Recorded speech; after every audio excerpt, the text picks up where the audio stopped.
নমস্কার, আমি একটি স্বরচিত বাউল গান গাইছি। যদি গানটি ভালো লাগে তাহলে আমাকে সাবস্ক্রাইব করবে এবং ফেসবুকে ফলো করবে। গানটি শুনুন, আমার স্বরচিত গান। বুনিয়াদপুরের পথে পথে হরিনাম নিয়ে মুখে, চলো বোন পীরতলাতে যাব।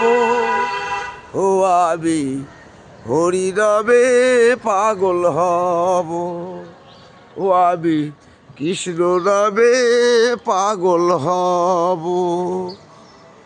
এই হরিনামে পাগল রানী মীরাবাই, এই হরিনামে পাগল অন্নদা গোসাই। গোছাবো আমি কাকে, হরিনাম যাবে সাথে, যেদিন শ্মশান ঘাটে যাব। ও আমি হরিনামে পাগল হব, ও আমি কৃষ্ণ নামে পাগল হব।